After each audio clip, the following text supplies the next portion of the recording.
और अब बात भारत के खिलाफ साजिश की। विदेशों में भारत को अस्थिर करने की साजिश रची जा रही है। देश के लोगों को भड़काने के लिए कुछ विदेशी सेलिब्रिटीज ने ठेका ले रखा है। किसान आंदोलन में इनकी भूमिका और इनकी साजिश इस बात को साबित कर रही है। इस कड़ी में सबसे ताजा चेहरा है स्वीडिश पर्यावरणवादी ग्रेटा थनबर्ग, जिन्होंने आंदोलनकारी किसानों को भड़काने और देश में हिंसा फैलाने के लिए पूरा प्लान तैयार किया। उसने जैसा प्लान तैयार किया, 26 जनवरी को देश के गणतंत्र दिवस के दिन वैसा ही सब कुछ हुआ। ग्रेटा की साजिश अब पूरी तरह एक्सपोज हो गई है।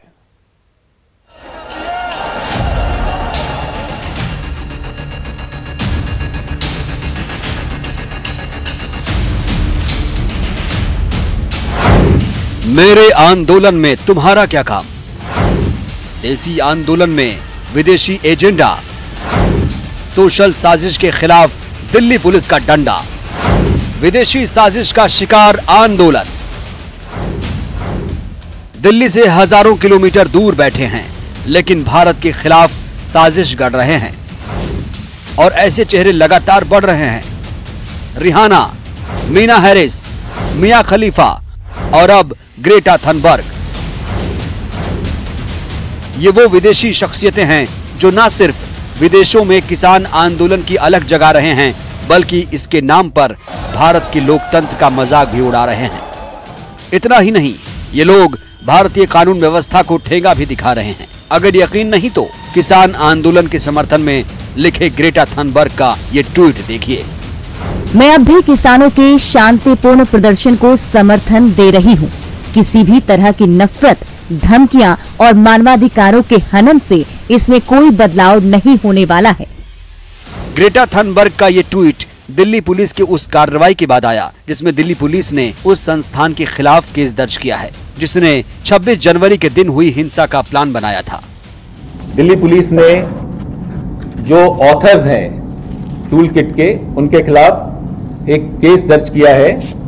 धारा 124A, 153A, 153 और 120B आईपीसी में, जिसका की इन्वेस्टिगेशन दिल्ली पुलिस की साइबर सेल द्वारा किया जाएगा और इसमें किसी को भी हम लोगों ने अभी नेम नहीं किया है। संगठन के खिलाफ धारा 153A और 120B के तहत केस दर्ज किया गया है। दिल्ली पुलिस ने संगठन के कई ट्वीट्स पर संज्ञान लिया जिन्हें भड़काऊ करार दिया जा रहा है। बता दें कि भड़काऊ ट्वीट करने के मामले में स्वीडन की रहने वाली ग्रेटा थनबर्ग के नाम की चर्चा भी जोरों पर है। अब जरा ग्रेटा थनबर्ग के उस ट्वीट के बारे में भी जान लीजिए जिस पर बवाल मचा है। दरअसल ग्रेटा थनबर्ग ने एक ट्वीट किया था जिसमें भारत की सत्तारूढ़ पार्टी भारतीय जनता पार्टी को फांसीवादी पार्टी करार दिया। भारत सरकार पर किस तरह दबाव बनाया जा सकता है, इसके लिए उन्होंने अपनी कार्य योजना से संबंधित एक दस्तावेज भी साझा किया जिसे भारत विरोधी प्रोपेगेंडा मुहिम का हिस्सा करार दिया जा रहा है। उसकी काफी निंदा हुई, जिसके बाद ग्रेटा ने उसके एक भाग को डिलीट कर दिया। हालांकि उस पर अब बीजेपी सांसद मीनाक्षी लेखी ने ग्रेटा थनबर्ग पर तंज लहजे में टिप्पणी की। उन्होंने कहा, मैं ग्रेटा थनबर्ग को बाल वीरता पुरस्कार देने का प्रस्ताव करती हूँ। इस पर भारत सरकार को अमल करना चाहिए। ग्रेटा ने भारत को अस्थिर करने की साजिश में अपनी बड़ी सेवा दी है। उधर विदेशी शख्सियतों के बेवजह ट्वीट पर विदेश मंत्रालय की तरफ से भी आपत्ति जताई जा चुकी है। गृह मंत्री अमित शाह इसे प्रोपेगेंडा करार दे चुके हैं। इसके अलावा देश के कई नामी गिरामी शख्सियतों ने इसका विरोध किया है, जिसका मकसद सिर्फ इतना है कि किसान आंदोलन भारत का आंतरिक मामला है और इसका हल सिर्फ और सिर्फ भारत सरकार ही निकालेगी। Bureau report, news 18 network. और ऐसी बात नहीं है कि हर विदेशी भारत के खिलाफ साजिश ही रच रहा है। कुछ ऐसे भी लोग हैं जो भारत की सकारात्मक छवि दुनिया के सामने रख रहे हैं। वो भारत की उसी उदारतापूर्ण छवि का बखान कर रहे हैं जिसको वो देख रहे हैं, उसका अनुभव कर रहे हैं। उदारवादी भारत की सच्ची तस्वीर पेश करने वाले इस शख्स की पीएम मोदी ने भी तारीफ की है।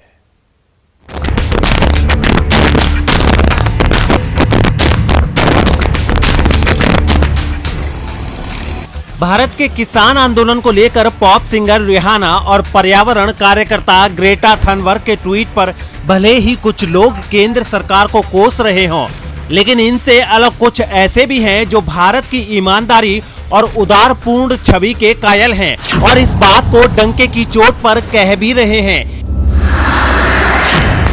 इसका ताजा उदाहरण पूर्व अंतर्राष्ट्रीय क्रिकेटर केविन पीटरसन हैं, जिन्होंने सोशल मीडिया पर कोरोना के खिलाफ जंग में भारत के सहयोग की जमकर तारीफ की है।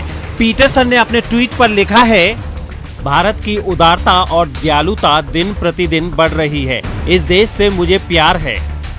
केविन पीटरसन ने जो देखा वही कहा। दरअसल भारत के विदेश मंत्री डॉक्टर एस जयशंकर ने 1 फरवरी को ट्विटर पर कोरोना वैक्सीन भेजे जाने की एक तस्वीर साझा की थी। इस ट्वीट के कैप्शन में उन्होंने लिखा था, भारत में बनी वैक्सीन दक्षिण अफ्रीका के जोहान्सबर्ग में पहुंच गई। एस जयशंकर के इसी ट्वीट का जवाब केविन पीटरसन ने अपने ट्वीट के जरिए दिया, जिसका पीएम मोदी ने भी स्वागत किया है। पीएम ने अपने ट्वीट में लिखा है, भारत के लिए आपका प्यार देखकर अच्छा लगा। हम मानते हैं कि विश्व हमारा परिवार है और हम कोरोना महामारी के खिलाफ मजबूती से लड़ाई में अपनी भूमिका का निर्वहन करना चाहते हैं। दरअसल भारत दुनिया का सबसे बड़ा वैक्सीन निर्माता देश है और कोरोना के 2 वैक्सीन का निर्माण भी भारत में बड़े पैमाने पर हो रहा है, जिसमें अब भारत कोरोना महामारी के इस काल में खुद के साथ उन मित्र देशों की मदद भी कर रहा है जो इस भीषण त्रासदी से जूझ रहे हैं। बता दें कि पीटरसन का जन्म दक्षिण अफ्रीका में हुआ था और बाद में वो इंग्लैंड में बस गए और जब उनके जन्म स्थान पर भारत ने वैक्सीन भेजी तो वो भारत की तारीफ करने और सच बताने से खुद को रोक नहीं पाए। Bureau report, news 18 network. और अब बात पटना मेट्रो के रफ्तार की। बिहार के लोगों के लिए अच्छी खबर है, जल्द ही पटना में मेट्रो रेल का सुहाना सफर शुरू हो सकता है। दिल्ली मेट्रो रेल कॉरपोरेशन निर्माण कार्य में युद्ध स्तर पर जुटा है। एक साथ पटना में 2 कॉरिडोर पर काम चल रहा है। काम की तेज रफ्तार की ऐसी तस्वीर सिर्फ चुनाव से पहले ही देखने को मिलती है, लेकिन नीतीश के बिहार में चुनाव के बाद भी वो रफ्तार दिख रही है। देखिए किस रफ्तार से यहां काम चल रहा है।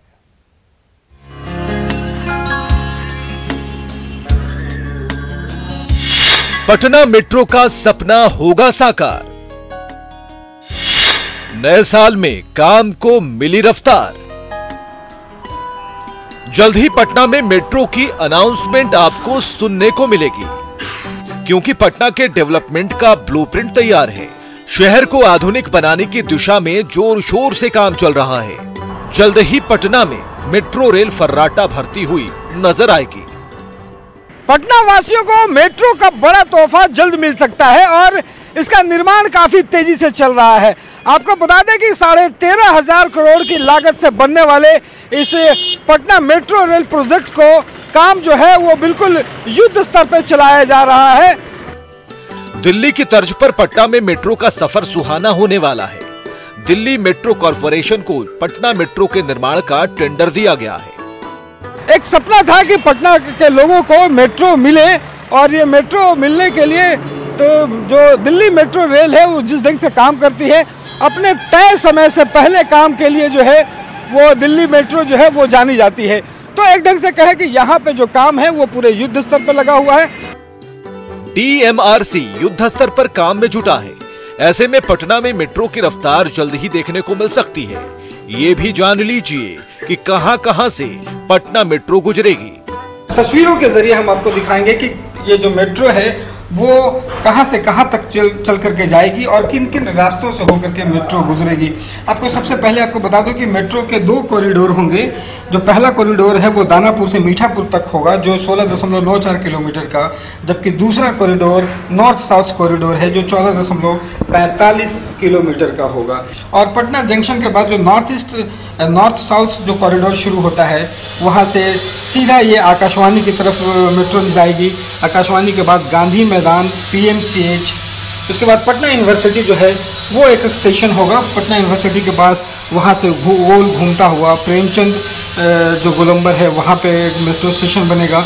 उसके बाद राजेंद्र नगर जंक्शन यहाँ पे एक मेट्रो स्टेशन बनेगी। उसके बाद नालंदा मेडिकल कॉलेज, कुमरार, गांधी सेतु के पास जा करके थोड़ा टर्न होगा और सीधा जो नई बन रही है ISVT पटना की, यहाँ पे जा करके ये पूरे मेट्रो का जो प्रोजेक्ट है। अब पटना मेट्रो की खासियत भी जान लीजिए। 2 कॉरिडोर का होगा निर्माण। कॉरिडोर 1 दानापुर से खेमनीचक, कॉरिडोर 2 पटना जंक्शन से ISBT। पटना में कुल 26 स्टेशन होंगे। खेमनीचक में इंटरचेंज की सुविधा होगी। 13,590 करोड़ की लागत आएगी। 32.5 किलोमीटर मेट्रो ट्रैक की है कुल लंबाई। 14 किलोमीटर की दूरी ऊपर से गुजरेगी, 18 किलोमीटर अंडरग्राउंड से गुजरेगी। 2 कॉरिडोर और 26 स्टेशन वाले पटना मेट्रो रेल कॉरपोरेशन में कौन कौन से स्टेशन अंडरग्राउंड होंगे, ये भी जान लीजिए। कॉरिडोर 1 में अंडरग्राउंड स्टेशन रुकनपुरा, राजा बाजार, पटना जू, विकास भवन, विद्युत भवन और पटना रेलवे स्टेशन। कॉरिडोर 1 में ऊपर वाले स्टेशन हैं दानापुर, सगुना मोड़, RPS मोड़, पाटलिपुत्र, मीठापुर, रामकृष्णा नगर, जगनपुर और खेमनीचक। कॉरिडोर 2 में अंडरग्राउंड स्टेशन हैं पटना जंक्शन, आकाशवाणी, गांधी मैदान, PMCH, पटना विश्वविद्यालय, मोइनुल हक स्टेडियम और राजेंद्र नगर। कॉरिडोर 2 में ऊपर वाले स्टेशन हैं मलाही पकड़ी, खेमनीचक, भूतनाथ रोड, 0 माइल और पाटलिपुत्र बस टर्मिनल।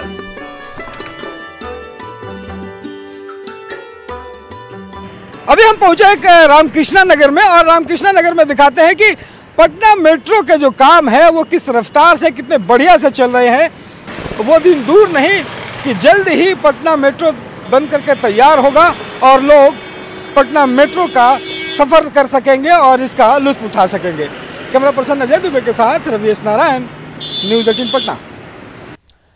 बिहार में थर्ड जेंडर के लिए भी अच्छी खबर है। अब बिहार पुलिस फोर्स में थर्ड जेंडर की भी बहाली होगी और इसके लिए पटना हाईकोर्ट ने रास्ता भी साफ कर दिया है। फोर्स में फर्स्ट टाइम शामिल होंगे थर्ड जेंडर।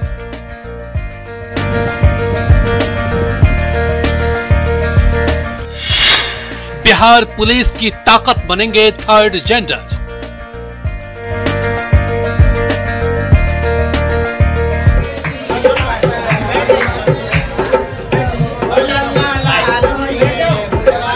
बिहार में अब थर्ड जेंडर वर्दी में नजर आएंगे। पटना हाईकोर्ट ने बिहार सरकार की अधिसूचना पर मुहर लगा दिया है। हाईकोर्ट के मुहर के साथ ही अब थर्ड जेंडर के दारोगा बनने का सपना साकार होने वाला है। हालांकि ये इतना आसान नहीं था। वीरा यादव ने लड़ाई लड़ी, तब जाकर जीत हासिल हुई है।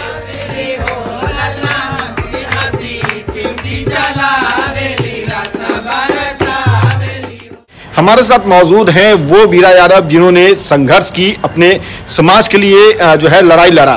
तो हम सबसे पहले इनसे बात करते हैं, जानते हैं। वीरा जी, आपको पहले तो बधाई, आपने अपने समाज के लिए जो संघर्ष किया, जीत हासिल हुई। अब आपका समाज के लोग, आप जो है वो वर्दी में नजर आएंगे, क्या कहेंगे? ये बहुत ही अच्छा कदम रहेगा हमारे समाज के लिए। वो खुल के समाज में आएंगे और समाज का सेवा करेंगे। बहुत अच्छा लगेगा कि हमारा समाज के लिए एक इतिहास रचा गया है। ये हमारी जीत नहीं है, ये हमारे पूरे कम्युनिटी के लिए जीत है। सरकार ने थर्ड जेंडर की पुलिस में बहाली के लिए अधिसूचना जारी कर दी है। नियुक्ति से संबंधित हर तरह का प्रावधान स्पष्ट किया गया है। मसलन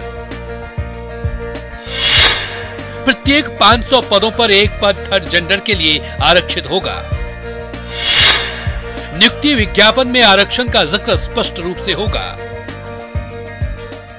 बिहार पुलिस में ट्रांसजेंडर्स की नियुक्ति के लिए राज्य सरकार द्वारा नीति अधिसूचित की गई है संकल्प के माध्यम से। इसमें जो है ये प्रावधान रखा गया है कि अब से आगे प्रकाशित होने वाले सभी विज्ञापनों में सिपाही और अवर निरीक्षक के पद पर जो भी विज्ञापन प्रकाशित होंगे उनमें प्रत्येक 500 रिक्ति पर एक पद ट्रांसजेंडर्स के लिए आरक्षित रहेगा और उनके लिए अलग से विज्ञापन प्रकाशित किया जाएगा। बिहार पुलिस में अब थर्ड जेंडर ताकत बनेंगे। नियुक्ति की प्रक्रिया और योग्यता भी जान लीजिए। शैक्षणिक योग्यता सामान्य होगी। शारीरिक मापदंड क्षमता महिलाओं जैसी रहेगी। न्यूनतम उम्र सीमा सामान्य आवेदकों की तरह होंगी, जबकि अधिकतम उम्र सीमा SC/ST की तरह। उनके लिए शैक्षणिक योग्यताएं जो रेस्पेक्टिव पद के लिए सामान्य के लिए वही रहेंगी, बस फिजिकल स्टैंडर्ड्स में जो है जो महिलाओं के लिए स्टैंडर्ड्स रखे गए हैं वो ट्रांसजेंडर्स के लिए रहेंगे और अपर एज रिलैक्सेशन दिया गया है SC/ST के अनुसार से। भले ही बिहार पुलिस में बहाली के लिए थर्ड जेंडर का रास्ता साफ हो गया है, लेकिन इसके लिए वीरा ने लंबी लड़ाई लड़ी। मैं पटना यूनिवर्सिटी से PG कंप्लीट की थी, MSW फाइनल की थी, लेकिन हम कोई भी वैकेंसी डालने के लिए जाते थे तो उसमें किसी भी विभाग में थर्ड जेंडर का कॉलम नहीं होया करता था, तो मैं निराश हो जाती थी कि हमारे लिए तो कॉलम ही नहीं है, तो मैं किस में अप्लाई करूं, किस में टिक लगाऊं, हमारा पहचान ही साबित नहीं है यहाँ पे। सरकार के फैसले से अब थर्ड जेंडर समुदाय के लोग भी खुश हैं।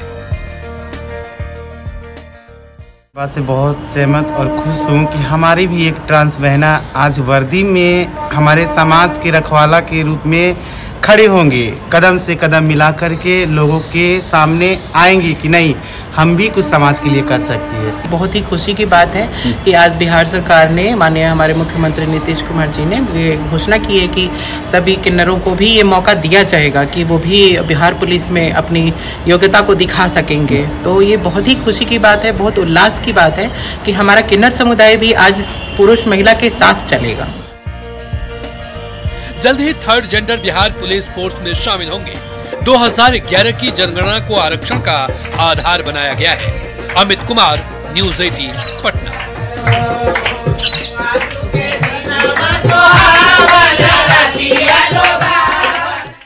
बिहार में स्वास्थ्य सेवाओं को बेहतर करने की पहल जारी है। सरकार चाहती है कि हर बिहारी तक बेहतर स्वास्थ्य सुविधा पहुंचे। बावजूद स्वास्थ्य महकमा लापरवाह बना है। शहर शहर ब्लड बैंक का बुरा हाल है। हमारी टीम ने कई जिलों में ब्लड बैंक की पड़ताल की और जो सच सामने आया उससे सवाल उठ रहे हैं कि खून की कमी को लेकर आखिर इतनी लापरवाही क्यों। रिपोर्ट देखिए।